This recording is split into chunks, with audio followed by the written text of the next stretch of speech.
Hello students, welcome back to Edufinity. আমি অভিজিৎ দাস।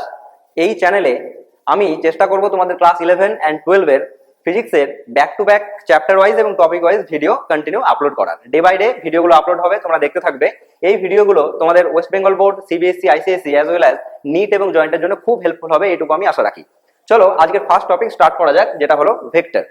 আগে একটা কুইক রিভিউ নিয়ে নিই যে ভেক্টর চ্যাপ্টারে আমরা অ্যাকচুয়ালি কি কি পড়তে চলেছি। ভেক্টর চ্যাপ্টারে আমরা ফার্স্ট পড়বো জেনারেল কনসেপ্ট বা সাধারণ ধারণা, টাইপস অফ ভেক্টর, ভেক্টরের প্রকারভেদ, অ্যাঙ্গেল বিটুইন টু ভেক্টরস, দুটি ভেক্টরের মধ্যে কোণ, ভেক্টর এডিশন, ভেক্টরের যোগ, ভেক্টর সাবট্রাকশন, ভেক্টরের বিয়োগ, রেজুলেশন অফ ভেক্টরস, ভেক্টর বিভাজন, ভেক্টর ইন 3D স্পেস, ত্রিমাত্রিক দেশে ভেক্টর, ভেক্টর প্রোডাক্ট অর্থাৎ ভেক্টরের গুণফল, ডট অ্যান্ড ক্রস প্রোডাক্ট এবং শেষে কিছু মিসলেনিয়াস নিউমেরিক্যাল প্রবলেম। তো চলো আজকের ফার্স্ট ভিডিও বা ফার্স্ট টপিক স্টার্ট করা যাক। এর সঙ্গে তোমাদেরকে একটা আমি ছোট্ট ইনফরমেশন দিয়ে দিই যে এই আমি যে বোর্ড ওয়ার্ক গুলো করছি, এই পিপিটিটা ফুল পিডিএফ ফরম্যাটে ভিডিও ডেসক্রিপশনে থাকবে, সেখান থেকে তোমরা ডাউনলোড করে নিতে পারবে। এটা নিয়ে তোমাদের কোনো টেনশন নেই। চলো স্টার্ট করা যাক। ফার্স্ট হলো ভেক্টর। তোমরা ক্লাস 9-10 পর্যন্ত অর্থাৎ প্রি বোর্ড ভেক্টর চ্যাপ্টার বা ভেক্টর অ্যান্ড স্কেলার এই দুটো ওয়ার্ড তোমরা সবাই শুনেছো, এই দুটো ওয়ার্ডের সঙ্গে তোমরা সবাই ফ্যামিলিয়ার। তাহলে আবার ক্লাস 11-এ ভেক্টর কেন?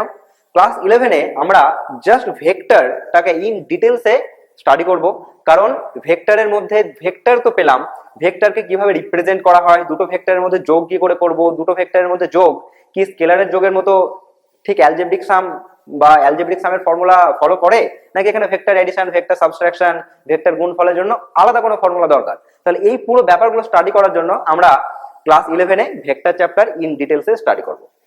তাহলে অ্যাকচুয়ালি ভেক্টর কি?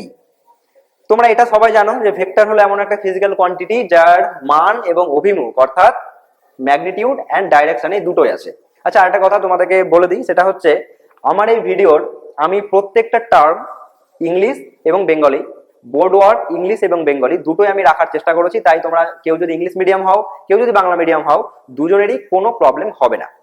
তাহলে ভেক্টর, তো দেখো ভেক্টর হলো এমন একটা ফিজিক্যাল কোয়ান্টিটি যার ম্যাগনিটিউড অ্যান্ড ডাইরেকশন, মান এবং দিক দুটোই আছে। এই কথাটা আমরা সবাই জানি, কিন্তু অ্যাকচুয়ালি এই কথাটা কোনোদিন ফিল করেছে কি? ধরো সাপোজ আমি কোথাও একটা দাঁড়িয়ে আছি, যেটা কিনা 4 মাথার একটা রাস্তার মোড়। আমাকে বলা হয়েছে এখান থেকে তুমি 2 কিলোমিটার জাস্ট হেঁটে যাও, তাহলে কোনো একটা জায়গায় পৌঁছে যাবে। আমি 2 কিলোমিটার হেঁটে যাব, কিন্তু হঠাৎ করে একবার আমাকে ভাবতে হবে যে 2 কিলোমিটার তো আমি হাঁটবো, কিন্তু 2 কিলোমিটার কোন দিকে হাঁটবো? সোজা, ডান দিকে, বাম দিকে, নাকি পেছন দিকে? তাহলে তুমি একটা জিনিস জাস্ট ভাবো যে 2 কিলোমিটার এই কথাটা কি নিজে সত্যি সাফিসিয়েন্ট? এই ইনফরমেশনটা কি আমার কাছে সাফিসিয়েন্ট যে আমাকে 2 কিলোমিটার হাঁটতে হবে? নাকি যদি আমাকে বলে 2 kilometre east, 2 kilometre West, 2 kilometre north বা 2 কিলোমিটার সাউথ, তাহলে এর পাশাপাশি যদি ডাইরেকশনটা দেওয়া থাকে তবে আমার কি মনে হবে? আমার মনে হবে না ইনফরমেশনটা একদম কমপ্লিট, আমি 2 কিলোমিটার হাঁটবো, কোন দিকে হাঁটবো সেটাও জানি। কিন্তু এর কন্ট্রাস্টে তুমি একটা এক্সাম্পল এর সঙ্গে ভাবো, তোমাকে কেউ বললো যে বাজার থেকে 10 কিলো আলু নিয়ে আসো। তুমি বাজারে গেলে 10 কিলো আলু নেবে, তোমার মাথায় কি এই খেয়ালটা আসবে যে 10 কিলো আলু নেবো, কিন্তু কোন দিকে নেবো? এই দিকে নেবো নাকি ওই দিকে নেবো? তাহলে এইরকম কোনো ব্যাপার আমাদের মাথায় আসবে না। কেন? কারণ আলু নেবো, 10 কিলো নেবো, এইটুকু ইনফরমেশন আমার কাছে এনাফ। তাহলে ভেক্টর অ্যান্ড স্কেলার দুটোই হচ্ছে কিন্তু ফিজিক্যাল কোয়ান্টিটি। আমরা ফিজিক্যাল কোয়ান্টিটি এই জিনিসটা কিন্তু পড়ে এসেছি। ফিজিক্যাল কোয়ান্টিটি মানে কি? ফিজিক্যাল কোয়ান্টিটি মানে হলো এনিথিং বা any quantity that can be measured, মানে যে কোনো ভৌত রাশি যেটা কিনা পরিমাপ করা যায়। তাহলে একটা ভৌত রাশিকে পরিমাপ করা যায় বা ভৌত রাশি হলো পরিমাপযোগ্য একটা রাশি, এটা আমরা সবাই জানি। কিন্তু এই ভৌত রাশিকে আবার আমরা ভাগ করব দুটো ভাগে, একটা হলো ভেক্টর, একটা হলো স্কেলার। তো স্কেলার কোয়ান্টিটি হলো তাহলে এমন কিছু কোয়ান্টিটি ঠিক ওই আলুর মতো, মানে আলুর যে আমরা ভরটা নিচ্ছিলাম mass, the mass of the potatoes was 10 kilos. তাহলে যে 10 কিলো ভরের আলু আমাকে আনতে বলা হয়েছিল, এখানে কিন্তু কোনো ডাইরেকশন দরকার নেই। ডাইরেকশন বলাটা মিনিংলেস, বা ডাইরেকশন সেখানে কোনো কাজে লাগবে না। তাই যদি আমি এই রকম কিছু ফিজিক্যাল কোয়ান্টিটি নিই, ভৌত রাশি নিই, যেখানে ডাইরেকশন একদমই ম্যাটার করছে না, তাহলে আমি তাদেরকে বলবো স্কেলার। আর যদি এমন কোনো ফিজিক্যাল কোয়ান্টিটি বা ভৌত রাশি নিই যেখানে ডাইরেকশন না বললে তার মিনিংটাই আসছে না, আমাকে 2 কিলোমিটার যেতে হবে, আমার ডিসপ্লেসমেন্ট হবে 2 কিলোমিটার, কিন্তু 2 কিলোমিটার কোন ডাইরেকশনে না বললে পুরো কথাটা কিন্তু সাফিসিয়েন্ট না, মনে হচ্ছে যে আর কিছু দরকার। তাহলে কি দরকার? তার দিক দরকার। 2 কিলোমিটারের সঙ্গে কোন দিকে যাব, দিকটা হলে কথাটা নিজে সাফিসিয়েন্ট হবে। তাহলে এই রকম কিছু ফিজিক্যাল কোয়ান্টিটি যার ম্যাগনিটিউড বা মান এবং ডাইরেকশন বা দিক, এই দুটো ইম্পর্টেন্ট, দুটো একসঙ্গে থাকবে তবে সে নিজে সেলফ সাফিসিয়েন্ট হবে, এইগুলোকে বলা হয় তাহলে ভেক্টর। বোঝা গেল? তাহলে দেখো ভেক্টর তোমরা সবাই পড়েছো যে ভেক্টর হলো এমন একটা ফিজিক্যাল কোয়ান্টিটি যার মান এবং দিক দুটোই আছে। কিন্তু এই কথাটাকে তোমরা ফিজিক্স পড়ার সময় সবসময় চেষ্টা করবে যে কোনো লাইন, যে কোনো স্টেটমেন্ট, যে কোনো ল, যে কোনো থিওরেম, সেটা শুধুমাত্র আমরা পড়বো না, সেটাকে আমরা ফিল করার চেষ্টা করব। সেই স্টেটমেন্টটা ওই রকম আছে তো কেন আছে, ওই রকম না থাকলে কি হতো। তাই আমি তোমাদেরকে ভেক্টরের একই লাইন যেটা তোমাদের অলরেডি জানা, সেটাকে একটু ফিল করানোর চেষ্টা করলাম যে vector any physical quantity whose direction is also important as well as its magnitude। তাহলে এর মানের সঙ্গে সঙ্গে এর দিকটাও কিন্তু খুবই ইম্পর্টেন্ট। দিকটা হবে তবে সেই কোয়ান্টিটিটা বা সেই ইনফরমেশনটা সাফিসিয়েন্ট হবে। বাট স্কেলারের ক্ষেত্রে কি হয়? স্কেলারের ক্ষেত্রে any physical quantity whose magnitude is important, যার মানটা important but direction is of no importance. তাহলে যার ডাইরেকশনের কোনো দরকার নেই, ডাইরেকশন বলা মানে মিনিংলেস। ঠিক আছে, যেমন ধরো তোমাকে কেউ বললো তুমি এখানে 10 মিনিট ওয়েট করো, তাহলে আমাকে সময় বলে দিল যে 10 মিনিট ওয়েট করো, কিন্তু এটার কি কোনো দরকার আছে যে তুমি ডান দিকে 10 মিনিট ওয়েট করো, তুমি বাম দিকে 10 মিনিট ওয়েট করো? কোনো দরকার নেই। তাহলে শুধু 10 মিনিট ওয়েট করো অর্থাৎ টাইম। তাহলে ফার্স্টে আমরা দেখলাম মাস বা ভর, মাস, তারপর আমরা কি দেখলাম? টাইম। এইগুলো হলো কি তাহলে স্কেলার, যার ডাইরেকশনের কোনো দরকার নেই, শুধু মানটা বা তার ম্যাগনিটিউডটা বলা থাকলে এনাফ। ঠিক। আর কি হতে পারে ভাবো? Work done. ওয়ার্ক ডান মানে কি? ওয়ার্ক ডান মানে হলো কৃতকার্য। ঠিক। তাহলে তোমাকে যখন ওয়ার্ক ডান করতে বলবে যে তুমি 10 জুল কাজ করো, 10 জুল কাজ কোন দিকে করো কোনো দরকার নেই, তাহলে জাস্ট 10 জুল কাজ করো। তাহলে তোমাকে বললো তুমি একটা কাজ করছো, তোমার পাওয়ার কত, সেই কাজের তোমার ক্ষমতা কত, তাহলে ক্ষমতা বলে দিল 10 ওয়াট বা 5 ওয়াট, তাহলে আমি 5 ওয়াট আমার পাওয়ার, আমার ক্ষমতা, ডাইরেকশন কোনো দরকার নেই। তাহলে পাওয়ার, এগুলো কি? এগুলো হলো তাহলে স্কেলার কোয়ান্টিটি বা স্কেলার রাশি। চলো আসছে এক ভেক্টর। তাহলে ফার্স্ট এক্সাম্পল কি দিলাম? ডিসপ্লেসমেন্ট। তাহলে ভেক্টরের ফার্স্ট এক্সাম্পল হলো ডিসপ্লেসমেন্ট,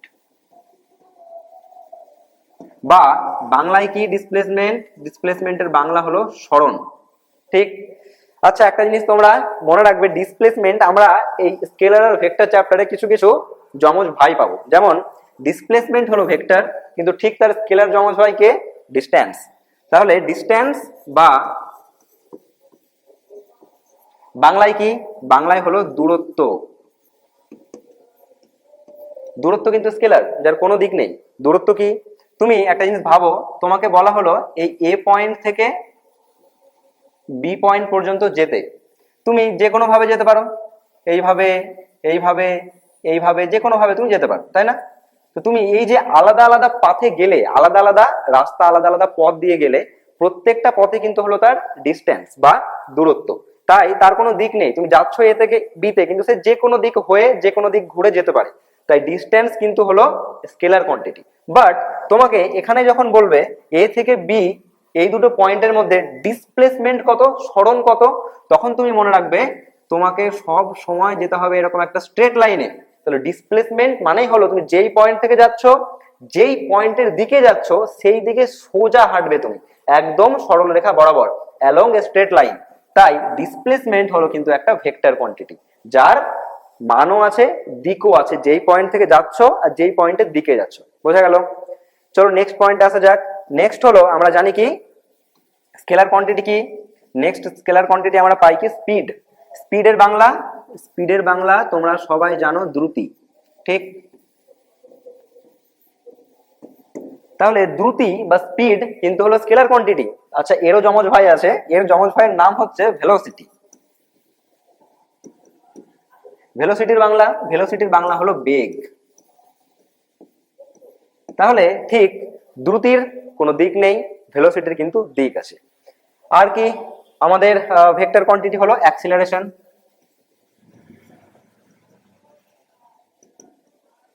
বা বাংলায় হলো কি? বাংলায় হলো ত্বরণ। আর কি? আর হলো ফোর্স। ফোর্স মানে আমরা সবাই জানি ফোর্সের বাংলা হলো বল।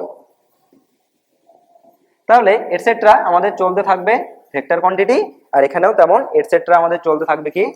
Scalar quantity. বোঝা গেল? তাহলে স্কেলার আর ভেক্টর আমি তোমাদেরকে ডেফিনেশন প্লাস কিছু এক্সাম্পল, যেগুলো তোমরা রিলেট করতে পারো প্র্যাকটিক্যাল লাইফে, সেরকম এক্সাম্পল দিয়ে বোঝানোর চেষ্টা করলাম। চলো একটা জিনিস আমরা এখানে বুঝে নিই যে অ্যাকচুয়ালি ভেক্টর, ধরো সাপোজ স্কেলার, স্কেলার আর ভেক্টর দুটো যেহেতু সেপারেট টপিক, স্কেলারের শুধুমাত্র ম্যাগনিটিউড আছে, তাই আমরা কোনো একটা স্কেলার কোয়ান্টিটি যদি এইভাবে লিখি তাহলে সেটার শুধুমাত্র ভ্যালুটা এনাফ। তোমাকে বললো এ ইকুয়ালস টু 50 কেজি, মানে কোনো একটা বস্তুর মাস বা ভর হলো 50 কেজি, বোঝা গেল? আচ্ছা বেটার তুমি এটাকে এ না নিয়ে কি নাও, বেটার তুমি এটাকে এম নাও, কারণ আমরা ভরকে সবসময় রিপ্রেজেন্ট করি এম দিয়ে, ক্লিয়ার? কিন্তু ভেক্টর কোয়ান্টিটি কিরকম, ধরো তোমাকে বলা হলো ফোর্স, ফোর্স বলা হলো কি যে সাপোজ 20 নিউটন, তাহলে 20 নিউটন হলো ফোর্স, কিন্তু এই 20 নিউটন ফোর্সের সঙ্গে তোমাকে মেনশন করতে হবে ডাইরেকশনটা কোন দিকে। সাপোজ ডাইরেকশন যদি ইস্ট হয় তাহলে ডাইরেকশন ইস্ট, যদি 20 নিউটন ওয়েস্ট হয় তাহলে তোমাকে এখানে লিখতে হবে ওয়েস্ট। তাহলে মনে রাখবে এই দুটো ভেক্টর কিন্তু কখনোই সেম ভেক্টর না, এটা যদি F1 হয় তাহলে এটা হবে F2, বোঝা গেল? তাহলে ম্যাগনিটিউড যদি সেম হয় বাট ডাইরেকশন যদি আলাদা হয় তাহলে কিন্তু দুটো ভেক্টর কোয়ান্টিটিকে আমরা কখনোই একই ভেক্টর বলবো না। আচ্ছা চলো, আই থিঙ্ক তোমাদের ভেক্টর রিলেটেড একটু জেনারেল কনসেপ্ট ক্লিয়ার হলো। আরেকবার একটা শর্টে রিক্যাপ করি যে স্কেলার কোয়ান্টিটি, ভেক্টর কোয়ান্টিটি দুটোই হলো ফিজিক্যাল কোয়ান্টিটি বা ভৌত রাশি, যাকে আমরা মেজার করতে পারি, যাকে আমরা পরিমাপ করতে পারি। কিন্তু স্কেলার কোয়ান্টিটি তার মানটাই এনাফ, তার মানটা দিলেই information complete, but vector quantity তার মান বা ম্যাগনিটিউড এনাফ না, তার সঙ্গে তার ডাইরেকশনটাও কিন্তু খুব ইম্পর্টেন্ট, ডাইরেকশন না হলে ইনফরমেশনটা কিন্তু কমপ্লিট হচ্ছে না। তো এবার আসি আমরা representation of vector. Vector chapter আমরা পড়ছি, স্কেলার নিয়ে আপাতত আলোচনা এখানেই শেষ, কিন্তু ভেক্টর নিয়ে এবার আমাদেরকে অনেকটা আলোচনা করতে হবে। ফার্স্ট হলো রিপ্রেজেন্টেশন অফ ভেক্টর। ভেক্টর ধরো সাপোজ তুমি লিখলে ফোর্স, তাহলে ফোর্স একটা ভেক্টর, কিন্তু ফোর্সকে আমি যদি জাস্ট এইভাবে এফ লিখি তাহলে কিন্তু এটা একটা ভেক্টর কোয়ান্টিটিকে ডিনোট করবে না। আমি যখন ভেক্টর চ্যাপ্টার পড়বো তখন আমাকে যখন সেটাকে লিখছি সেই লেখার মধ্যে দিয়েও প্রকাশ করতে হবে যে এই রাশিটা একটা ভেক্টর রাশি।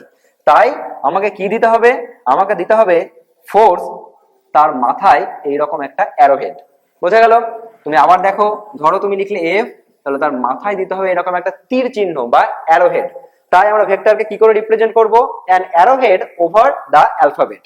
যে কোনো একটা তুমি লেটার বা অ্যালফাবেট লিখলে, সাপোজ এ, এই এটা ভেক্টর কখন হবে, এখন লেখা আছে তো ওটা কিন্তু স্কেলার, যখনই এটা তুমি ডিনোট করবে না এটা একটা ভেক্টর, তখন তোমাকে এর উপরে একটা অ্যারোহেড দিতে হবে, একটা তীর চিহ্ন দিতে হবে। আর আরেকটা অপশন কি, আরেকটা অপশন হচ্ছে এ বোল্ড লেটার।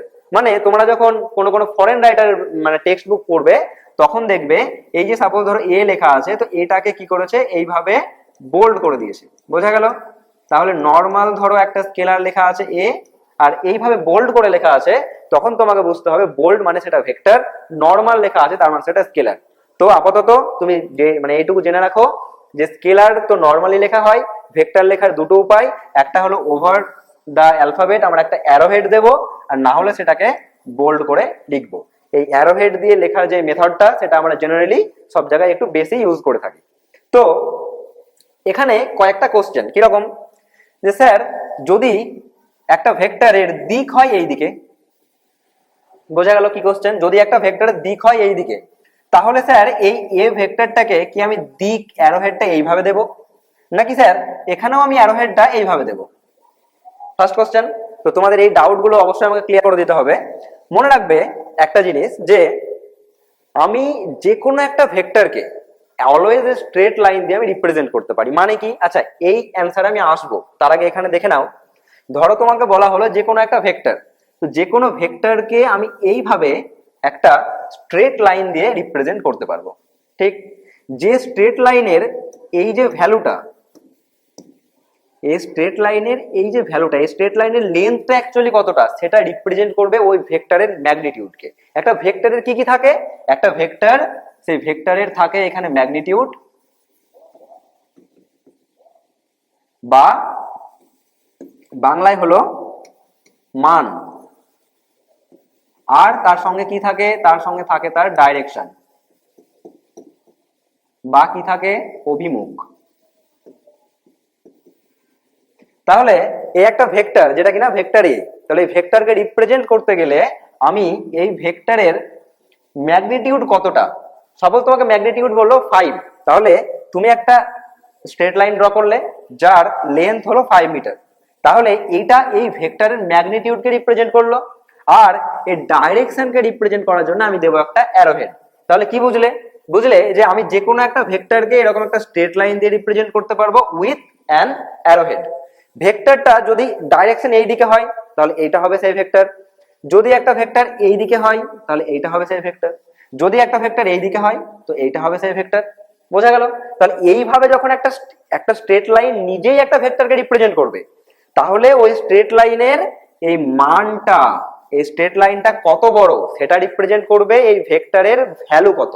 ঠিক, কিন্তু এই স্ট্রেট লাইনের ডাইরেকশন এইদিকে না স্ট্রেট লাইনের ডাইরেকশন এইদিকে নাকি স্ট্রেট লাইনের ডাইরেকশন এইদিকে, এটা রিপ্রেজেন্ট করবে এই ভেক্টরটা ডাইরেকশন কোন দিকে। তাহলে বোঝো, আমি স্ট্রেট লাইন দিয়ে যখন দেখাচ্ছি তখন স্ট্রেট লাইনটা ডিনোট করবে ভেক্টরের, স্ট্রেট লাইনের লেন্থ ডিনোট করবে ভেক্টরের ভ্যালুকে। কিন্তু স্ট্রেট লাইনের দিক কোন দিকে? স্ট্রেট লাইনের দিক যদি এই দিকে হয় তাহলে ভেক্টরের দিককে রিপ্রেজেন্ট করবে স্ট্রেট লাইনের দিকটা। বোঝা গেল? তার মানে একটা vector is always represented by a straight line with an arrowhead. একটা স্ট্রেট লাইন দিয়ে আমি একটা ভেক্টরকে রিপ্রেজেন্ট করব যার লেন্থটা বোঝাবে তার মানকে বা ম্যাগনিটিউডকে, আর যার স্ট্রেট লাইনটা কোন দিকে ড্র করা আছে সেটা রিপ্রেজেন্ট করবে ওই ভেক্টরের ডাইরেকশনকে। কিন্তু এটা গেল একটা ভেক্টরকে তুমি ইটসেলফ কিভাবে একটা স্ট্রেট লাইন দিয়ে ডিনোট করছো। কিন্তু কিন্তুটা কি? কিন্তু হচ্ছে তুমি যখন একটা সিম্বল, এই সিম্বলটাকে বোঝাবে যে এই সিম্বলটা স্কেলার না ভেক্টর। সিম্বল যখন বোঝাবে যে সিম্বল এ লেখা আছে তো এই সিম্বলটা স্কেলার না ভেক্টর, তখন তুমি তার মাথায় দেবে একটা অ্যারোহেড। এই অ্যারোহেডটা কিন্তু ভেক্টরটার ভ্যালু এত বড়, তাই এই অ্যারোহেডটাকেও আমি করে দিলাম স্যার এত বড়, তা কিন্তু হবে না। তখন এটা হলো সিম্বল, তার মাথায় এই অ্যারোহেড। তাহলে যখন আমি আরেকবার তোমাদের একটু ফ্রেশ করে বোঝানোর চেষ্টা করি। যখন তুমি পাবে হলো একটা, কি পাবে? যখন তুমি ভেক্টরটাকে নিজেই রিপ্রেজেন্ট করবে একটা স্ট্রেট লাইন দিয়ে, তখন স্ট্রেট লাইনের লেন্থ হবে ভেক্টরের মানের সঙ্গে সমান। কিন্তু যখন তুমি একটা সিম্বল দিয়ে রিপ্রেজেন্ট করবে ভেক্টরকে, তাহলে আমরা দুটো জিনিস এখানে বোঝার চেষ্টা করলাম যে যখন আমি একটা সিম্বল দিয়ে ভেক্টরকে রিপ্রেজেন্ট করব তখন সেই ভেক্টরের দিক যেই দিকে ইচ্ছে হোক, কিন্তু লেটারের ওপরে, অ্যালফাবেটের ওপরে যে অ্যারোহেডটা হবে সেই অ্যারোহেডটা হবে ছোট, মানে যতটা দরকার, আর সেটার ডাইরেকশন অলওয়েজ হবে এই দিকে, হরিজন্টাল। মানে একটা ভেক্টর হলো এইটা, তবুও যদি আমি এটাকে লিখি এ ভেক্টর, তার সিম্বল হবে এটা। একটা ভেক্টর এটা হলো বি ভেক্টর, তবুও কিন্তু তার সিম্বল হবে এটা, অ্যারোহেড এই দিকেই থাকবে। ভেক্টরের লেন্থ এতটা, অ্যারোহেডের লেন্থ কিন্তু সেম। ভেক্টরের লেন্থ এই দিকে, অ্যারোহেডের ডাইরেকশন কিন্তু সেম। ভেক্টরের লেন্থ এত বড়, অ্যারোহেড কিন্তু সেম। ভেক্টরের ডাইরেকশন এইদিকে, অ্যারোহেডের ডাইরেকশন কিন্তু অলওয়েজ হরিজন্টাল। যেমন সাপোজ এটা যদি আমি সি ভেক্টর ধরি, তবু অ্যারোহেড কিন্তু এইরকম হবে না। তাহলে অ্যারোহেড কেমন হবে? অ্যারোহেড হবে ঠিক এইরকম। বোঝা গেল? তাহলে আমি তোমাদেরকে এইটুকু বোঝাতে চাইলাম যে একটা ভেক্টরকে আমি অলওয়েজ একটা স্ট্রেট লাইন দিয়ে রিপ্রেজেন্ট করতে পারি। সেকেন্ড হচ্ছে ওই স্ট্রেট লাইনের লেন্থটা ভেক্টরের ম্যাগনিটিউডকে ডিনোট করবে, আর স্ট্রেট লাইনের ডাইরেকশনটা ওই ভেক্টরের ডাইরেকশনকে ডিনোট করবে। কিন্তু ওই ভেক্টরের সিম্বলটা, মানে ভেক্টরের নাম আমি কি দিয়েছি, A vector, B vector, C vector, etcetera, যে কোনো ভেক্টর, তাহলে সেই ভেক্টরের নামটা আমি যেটা দিয়েছি সেটাকে যখন আমি রিপ্রেজেন্ট করব, তখন আইদার লিখবো একটা বোল্ড লেটার বা লিখবো আর সেই লেটার উপরে অ্যারোহেড, এবং সেই অ্যারোহেডটা কিন্তু অলওয়েজ হবে horizontal irrespective of the direction of the vector. ভেক্টরের ডাইরেকশন যেদিকে হোক, ওয়েস্ট হোক, ইস্ট হোক, নর্থ হোক, কিন্তু অ্যারোহেডের ডাইরেকশন সব সময় হরিজন্টাল। বোঝা গেল? আর একটা মোস্ট ইম্পর্টেন্ট টপিক বা ইম্পর্টেন্ট ইনফরমেশন ভেক্টর রিলেটেড। দেখো ভেক্টর রিলেটেড এখন আমি যে ইনফরমেশন গুলো বলছি এগুলো একদম তোমার কোর লেভেলের ইনফরমেশন, একদম বেসিক ইনফরমেশন। এইগুলো তোমাকে একদম ভেতরে ঢুকিয়ে রাখতে হবে। বোঝা গেল? মানে ভেক্টর পড়বো তো আমাকে সবসময় মনে রাখতে হবে যে ভেক্টরের ডাইরেকশন যেদিকে হোক, সিম্বলের উপরে অ্যারোহেডের ডাইরেকশন অলওয়েজ হরিজন্টাল। আর একটা জিনিস কি? আর একটা জিনিস হচ্ছে তোমাকে এখানে দেখতে হবে যে কি দেখতে হবে, একটা লাইন।